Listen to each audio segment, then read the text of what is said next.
sebenarnya sangat berpotensi ya. Kenapa kita bikin desa wisata? Salah satu alasannya adalah banyak dari warga luar daerah yang datang ke sini menuju Malang. Saya masih tetap optimis, walaupun sampai 10 tahun ke depan, karena kita tahu bagaimana tanaman hias memang tidak lagi sebagai kebutuhan tersier, namun merupakan sebagai kebutuhan utama juga di masa pandemi, sebagai objek untuk refreshing juga di rumah, untuk memberikan kita kegiatan yang lebih daripada kita harus tertekan atau kita harus memikirkan bagaimana situasi pandemi saat ini. Nah, dengan kita melihat tanaman-tanaman yang segar, tanaman-tanaman yang bagus, saya rasa ini adalah sebagai kebutuhan gitu. Saya rasa dengan kita tetap mempertahankan ekonomi di dunia tanaman hias, saya rasa ini masih menjadi harapan yang panjang bagi para petani juga. Sebenarnya di Malang itu kan cukup banyak kan brand-brand sepatu kulit kan yang udah lama, sudah puluhan tahun kan banyak. Jadi untuk saya sendiri kan masih pemula, masih belum ada 2 tahun kan ya, itu cukup bersaing lah dengan mereka.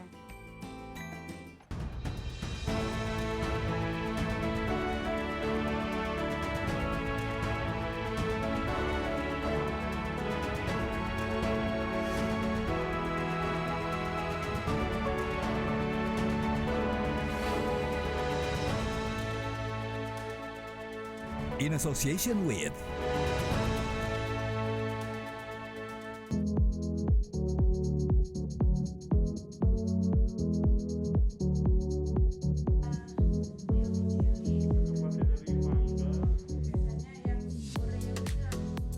Kota Batu, Kota Malang, dan Kabupaten Malang, wilayah aglomerasi perkotaan di Jawa Timur dengan pesona bentang alamnya yang khas dan dikelilingi gunung-gunung, menyimpan potensi wisata yang besar. Ini adalah berkah bagi pekerja wisata dan pemilik usaha kecil menengah. Salah satu motor penggerak pariwisata di kawasan ini, tepatnya di Desa Pujon Kidul, Kabupaten Malang, adalah Ibadur Rohman. Sejak 2013, pria 34 tahun ini bersama beberapa rekannya di desa merancang konsep destinasi wisata di Pujon Kidul. Pada 2017, Rohman berhasil membangun kafe sawah yang kini menjadi ikon desa wisata Pujon Kidul. Malang sebenarnya sangat berpotensi ya. Kenapa kita bikin desa wisata? Salah satu alasannya adalah banyak dari warga luar daerah yang datang ke sini menuju Malang karena satu, Malang itu sejuk, yang kedua, Malang itu ramah warganya. Ini yang menjadi acuan kita kenapa desa wisata Pujon Kidul ini berani berdiri untuk mendukung kegiatan pariwisata di Kabupaten Malang. Namun, baru 3 tahun berjalan, pandemi menghancurkan stabilitas wisata yang mulai menjadi tumpuan hidup warga desa Pujon Kidul. Rohman terpaksa menutup objek wisatanya dan tenaga kerja desa pun terpaksa menganggur saat itu. Ini pukulan sangat telak bagi kami ketika kita bergerak di desa wisata, apalagi kelasnya hanya menengah. Saat itu yang terjadi adalah banyaknya pengangguran. Kalau kita flashback lagi ke tahun 2020, saat itu kita mempunyai 180 orang pekerja. Kemudian warga yang ikut terlibat di kegiatan kami lebih dari 750 orang. Ketika pandemi datang, langsung selesai semua. Tidak ada kegiatan apa-apa lagi. Warga yang sebelum adanya wisata ini mereka bertani, ada wisata mereka meninggalkan taninya karena lebih prospek di kegiatan wisata. Akhirnya kayak apa ya, anak ayam kehilangan hidupnya gitu. Itu yang terjadi. Tidak ingin menyerah, Rohman kemudian memutar otak untuk menyelamatkan warga yang selama ini sangat bergantung pada pariwisata. Sebagian dana desa Pujon Kidul yang dikelola oleh BUMDes kemudian dianggarkan untuk menggaji karyawan BUMDes yang sudah ada.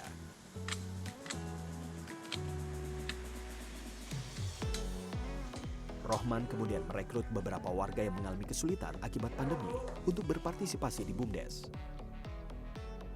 Mereka melakukan beberapa hal, seperti pengembangan UMKM lokal hingga partisipasi karyawan BUMDes dalam penanganan pandemi COVID di Pujon Kidul selama pariwisata belum berjalan.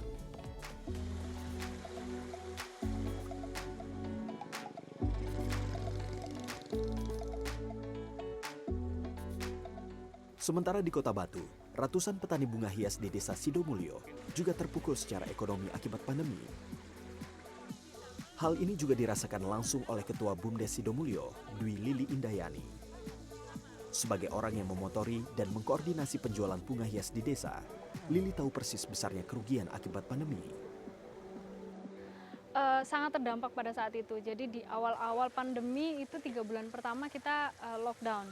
Di mana lockdown itu hampir semua petani tidak mampu mengirimkan atau mereka tidak mampu berjualan tanaman mereka. Karena kebanyakan kita hampir 80% penjualan tanaman di Kota Batu itu offline.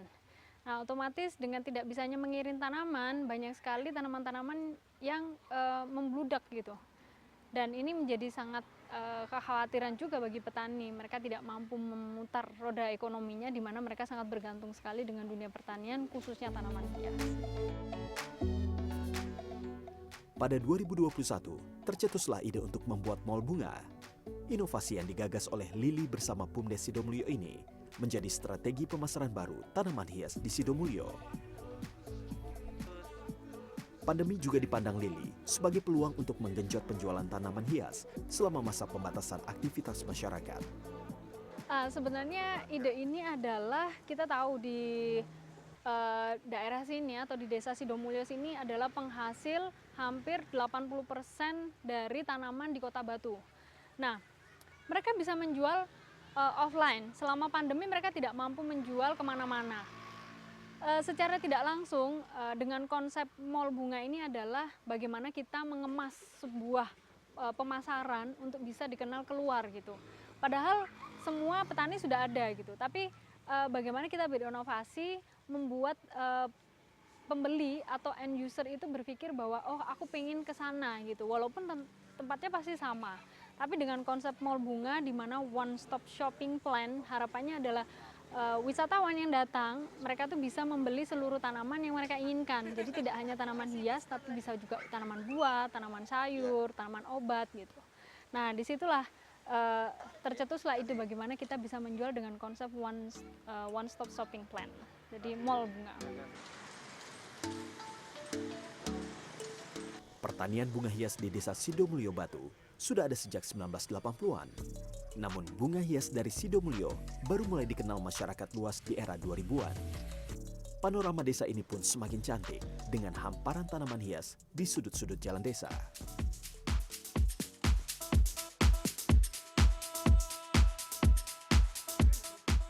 Sementara, dari Desa Pandansari, Kabupaten Malang, seorang wanita berusia 27 tahun, Nabela Zia Arofah, sibuk berjualan sepatu kulit lewat jalur daring.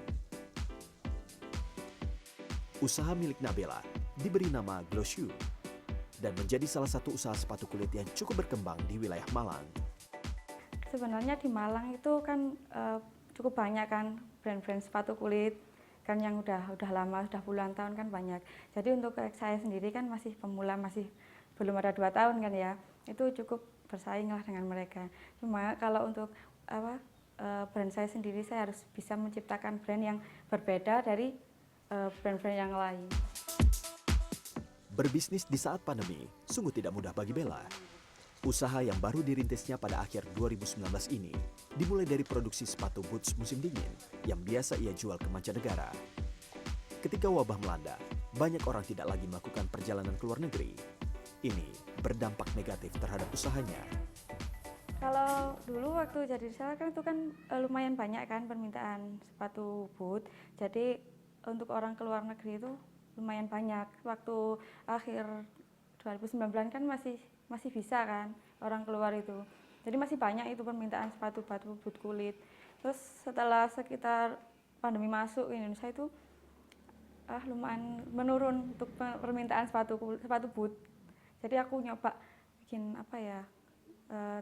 bikin produk model lain gitu kayak sepatu heel, sepatu kantor. Bella membuat inovasi dan beradaptasi dengan kondisi pandemi untuk mempertahankan usahanya.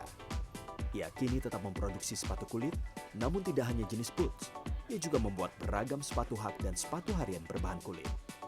Pembelinya kebanyakan merupakan pelanggan lama yang menyukai model sepatu keluaran Close Shoes.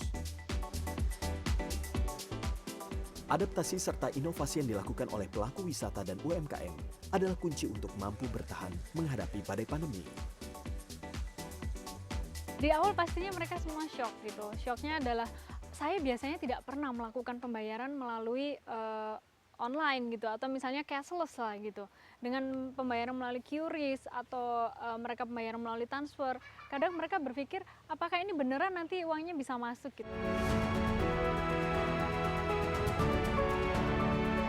In association with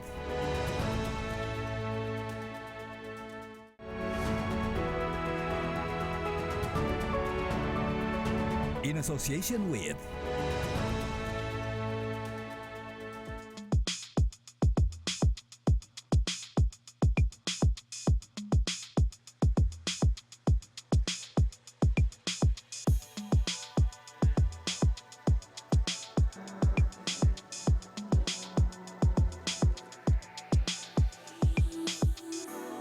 Mall Bunga Sidomulyo merupakan bentuk optimisme baru bagi Lili dan petani setempat.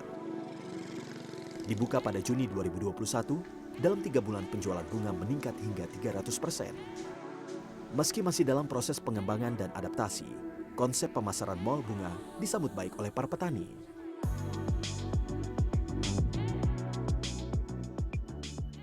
Jadi sebelum adanya dibukanya mall bunga ini, kita penjualannya kita apa yang datang gitu aja yang kita layani. Cuma sekarang kita dibantu dengan adanya publikasi dan promosi dari berbagai pihak, dari Dinas Pariwisata, dari BUMDes itu sendiri dan lain sebagainya, sehingga membantu dari pemasaran dari petani bunga ini untuk menjual produknya dengan baik.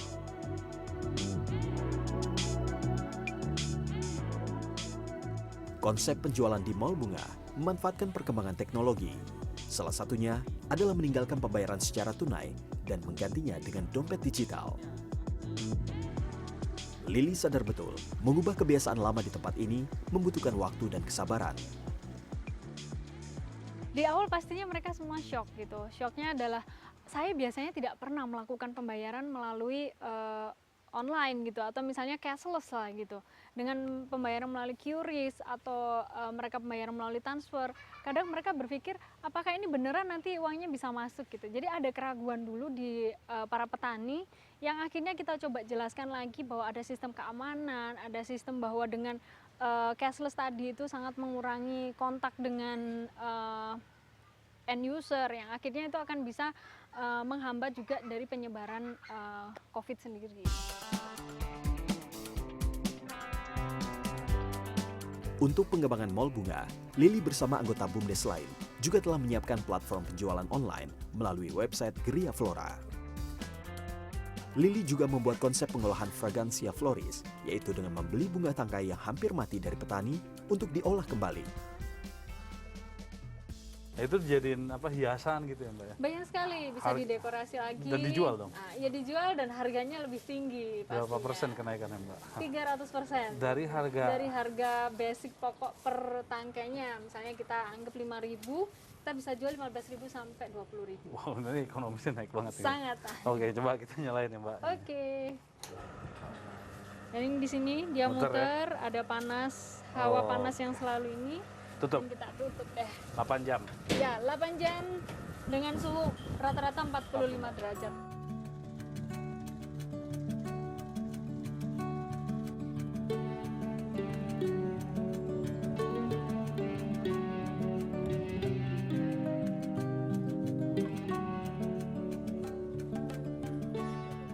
Meski pariwisata tengah sepi, Rohman bertekad untuk tetap menjaga produktivitas masyarakat. Pembenahan dan pengembangan struktur organisasi BUMDes yang ia kelola semakin banyak melibatkan masyarakat yang terkena dampak pandemi. Kegiatan yang kami lakukan, kami ingin membangun UKM yang ada di masyarakat. Jadi ketika masyarakat yang kemarin terlibat di kegiatan wisata, mereka kehilangan pekerjaan, mulai kita adakan pelatihan-pelatihan kecil untuk menambah skill mereka. Nah, Ketika pelatihan sudah selesai, mereka sudah ada yang minat di situ, kita buatkan e-commerce ya, e-commerce yang dimana itu dinaungi oleh BUMDes. Kemudian kita bantu nih jualkan untuk mereka. Meskipun belum serame itu, tapi paling tidak ada kegiatan yang kami lakukan di situ. Hal ini berdampak langsung terhadap masyarakat yang kehilangan mata pencarian akibat pandemi. Sebelumnya saya ini kan selain usaha internet, warung internet, juga melayani servis panggilan, Mas, servis komputer dan lain-lain. Nah, itu ada panggilan di Desa Pujan Kidul, tepatnya di kantor BUMDes untuk benahin alat-alat IT yang di sana, dan kebetulan di situ butuh juga. Ya mungkin ini juga rezeki ya. Yang di tempat usaha saya sedang ya bingung, terus dapat lagi di sini, ya udahlah saya terima gitu. Secara penghasilan ya berbeda-beda tipis lah, Mas. Masih bersyukur, masih bisa istilahnya itu tidak menganggur dan masih bisa berpikir lah untuk seterusnya.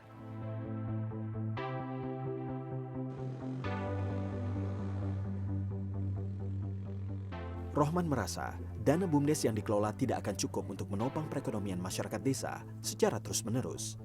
Ia juga membuat pusat oleh-oleh desa yang kelak akan menjadi tumpuan baru saat pariwisata pulih kembali. Di pusat oleh-oleh itu didanai 100% oleh dana desa. Kemudian kita fokuskan satu RT satu stand di sana. Jadi setiap RT kami di sini mempunyai 20 RT. Satu RT wajib mempunyai satu produk UKM. Nah, kalau pribadi seperti apa? Boleh masuk.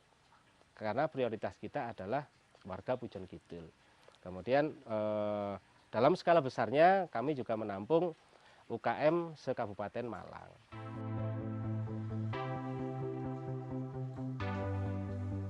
Sementara bagi Nabela, perjuangan mempertahankan usaha Gloshu juga berarti mempertahankan pekerjaan bagi 5 orang perajin sepatu kulit di Kota Malang. Selama pandemi, ratusan perajin sepatu kulit di Kecamatan Gadang, Kota Malang hanya menerima sedikit pesanan. Produk Gloshoes milik Nabela menjadi salah satu yang cukup konsisten dalam penjualan di masa pandemi. Kalau dari saya sendiri lihat Pak Bela itu orangnya tanggung jawab. Dalam cari order itu dia tanggung jawab. Terus masalah keuangan itu gak sampai telat itu. Itu yang saya suka ya.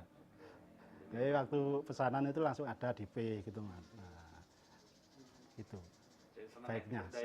Betul ya, betul itu.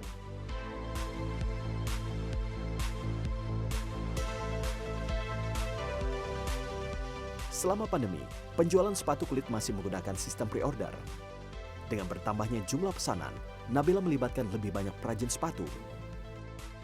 Kalau untuk membuat yang sepatu kulit handmade itu kan nggak kayak sepatu pabrikan gitu kan. Jadi ngerjakannya itu harus benar-benar teliti. Jadi satu minggu itu kalau 2 pengrajin bisa mengerjakan cuma sedikit. Jadi waktu PO-nya bisa lebih lama.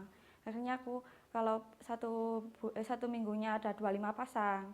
Jadi aku harus nambah pengrajin lagi kayak gitu.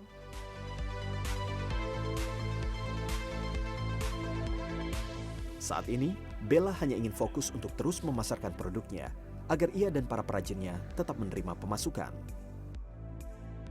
Ya gini, harus fokus itu. Aku harus fokus tetap karena udah ada pengrajin, kan kasihan kalau diliburkan kan. Jadi aku nyoba bikin model-model baru dan model-model sepatu Oxford gitu kan jarang kan yang ada di Indonesia, kan jarang ada brand-brand kayak gitu. Aku nyoba ngembangin model-model vintage, jadi model-model sepatu yang emang jarang ada di Indonesia, jarang ada pesaingnya kayak gitu.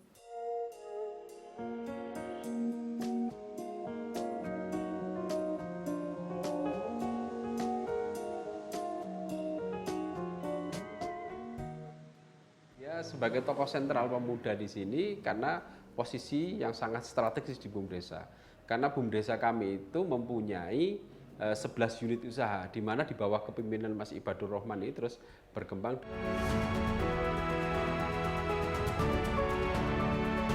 In association with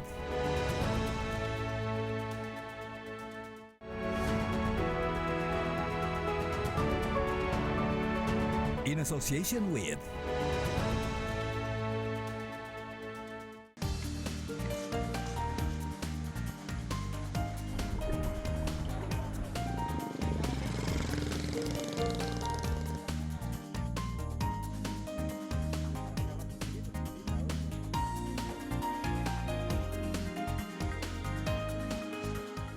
Menjadi tumpuan masyarakat luas dan keluarga di tengah pandemi bukan hal yang mudah bagi Rohman, Lili, dan Bella.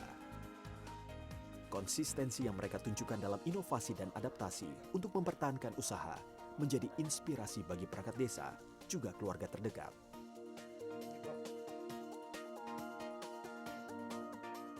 Ya, sebagai tokoh sentral pemuda di sini karena posisi yang sangat strategis di BUMDesa.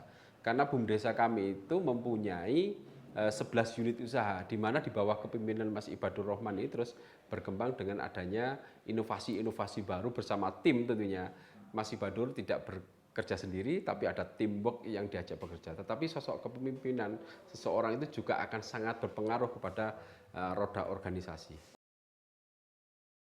Kalau Bu Lili ini memang terjunnya di tanaman. Jadi waktu itu juga kita jadikan Bu Lili sebagai ketua BUMDes yang ada di Desa Sidomulyo. Nantinya biar bisa mengcover perkembangan juga di Desa Sidomulyo, karena link-link dari Bu Lili ini kan banyak. Nah, ini maka kita menyemangati untuk hal itu, untuk bisa mungkin membantu Desa Sidomulyo mungkin lebih go nanti internasional atau apa kan gitu dengan adanya Bu Lili ini. Bantu banget. Ya kan masa pandemi ini kakak saya juga pernah di PHK kan. Ya itu bantu banget untuk biaya sekolah saya sama ekonomi semua lah. Jadi kayak ingin punya bisnis juga. Terus kan kayak hebat gitu perempuan punya bisnis. Jadi pengen.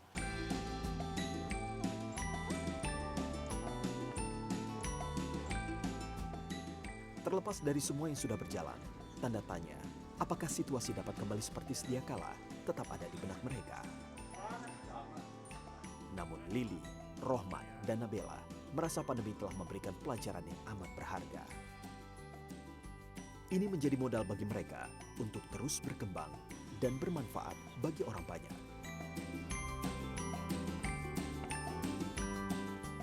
Jangka pendeknya ya, semoga tetap berjalan aja ya di masa pandemi kayak gini. Terus kayak pengrajin-pengrajin juga masih tetap bekerja dengan kondisi pandemi yang nggak tahu kapan berakhirnya ini. Terus untuk pesanan ya juga semakin banyak, harusnya masih bisa berjalan lah gitu. Untuk jangka panjangnya sih pengennya nanti ya juga pengen punya toko offline atau bisa memasarkan produk ke luar negeri itu lebih baik lagi. Karena sebelumnya kita selalu ada di zona nyaman, kita tidak berpikir untuk berinovasi karena tidak ada sebuah hambatan gitu. Tapi karena datangnya pandemi, akhirnya mau tidak mau kita harus keluar dari zona nyaman, kita harus berinovasi dan berpikir kreatif. Targetnya khusus adalah kita bisa ekspor.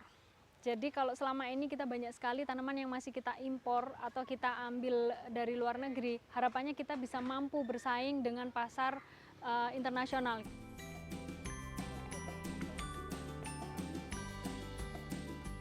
Pelajaran yang kami dapat di sini mengolah lokasi wisata kita menjadi lebih baik lagi. Yang satu dari segi kebersihan dan kesehatan, kemudian yang untuk ke masyarakatnya kita mulai fokus untuk kegiatan ekonomi kreatif. Kita bangkitkan UKM-UKM di masyarakat. Di saat tidak ada yang datang ke sini gitu ya Mas? Betul.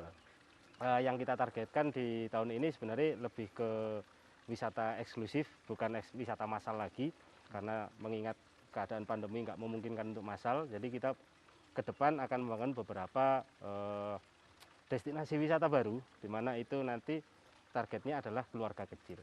Oke, jadi eksklusivitas dan lebih mengecilkan kerumunan gitu. Betul Mas. sekali. Karena wisata seperti itu yang memungkinkan. Yang dibuka memungkinkan. saat pandemi. Betul, Baik, betul. terima kasih Mas Rohman.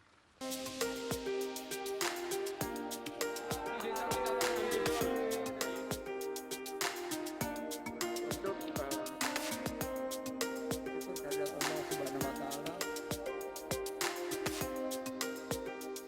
Pandemi virus corona menghantam semua sektor termasuk ekosistem usaha pariwisata. Hal ini tentu menyebabkan para pelaku wisata hidup dalam ketidakpastian. Sebagian dari mereka mungkin tidak mampu bertahan, namun tidak sedikit pula yang memutuskan untuk tidak menyerah. Inovasi, adaptasi, dan kecepatan dalam mengambil momentum positif adalah kunci bagi mereka yang tidak ingin menyerah dengan keadaan. Di sini saya mengajak masyarakat untuk turut serta membantu pelaku pariwisata terdampak pandemi melalui hashtag Beli Kreatif Lokal. Dan apabila sudah tiba saatnya nanti untuk mengunjungi lokasi wisata, jangan lupa selalu patuhi protokol kesehatan. Dan ingat, di Indonesia aja.